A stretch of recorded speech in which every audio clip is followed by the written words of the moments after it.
दीपावली की आप सभी को हार्दिक शुभकामनाएं।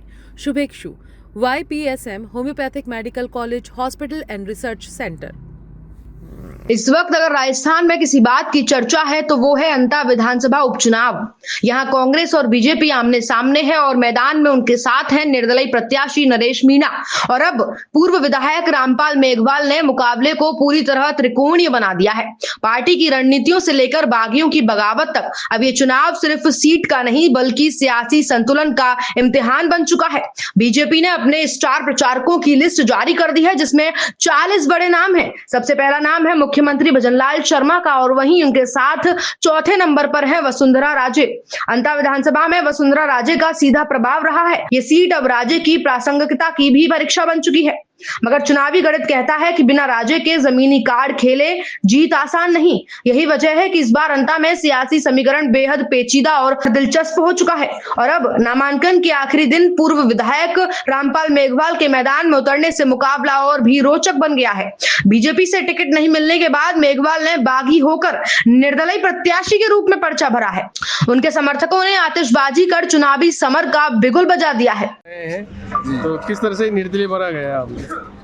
मैं भाजपा से एमएलए रहा हूँ। सबसे अधिक वोटों से आज दिन तक जितने भी एमएलए रहे उनसे सबसे अधिक वोटों से जीता भी हूँ जी। पर जीतने के बाद में पता नहीं मेरी संभाल नहीं ली। एक बार नहीं, दो बार नहीं, तीन बार नहीं, मुझे टिकट नहीं दिया।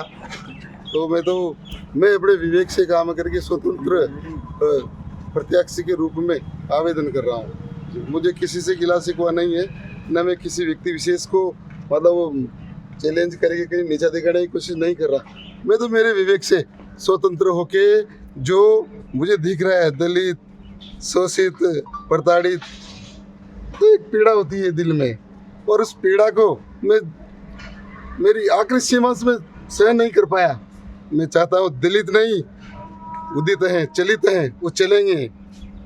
प्रताड़ित नहीं, उनको उत्साहित करने के लिए इस क्षेत्र में आया हूँ। इस क्षेत्र की जनता का आशीर्वाद चाहिए मुझे विजयश्री दिलाए। मैं रोड पे, मेरा विधानसभा क्षेत्र ये रोड है आपके आंगन में, जहाँ भी आप कहेंगे वहाँ मैं तैयार रहूँगा, ऐसी मेरी उम्मीद है। और अंता विधानसभा क्षेत्र के सभी मतदाताओं से मेरा करबद्ध निवेदन है, प्रत्याशी को पहचाने, उसका चेहरा पहचाने, उसका चरित्र पहचाने। यदि गलत है तो गलत है, सही है तो सही है। उसका मूल्यांकन तो 11 नवंबर को जनता पेटी में पिक कर देगी। 13 नवंबर को जनता के सामने प्रदर्शित हो जाएगा। जय हिंद, जय भारत। रामपाल मेघवाल के मैदान में आने से बीजेपी को नुकसान और कांग्रेस के वोट बैंक में सेंध की संभावना जताई जा रही है।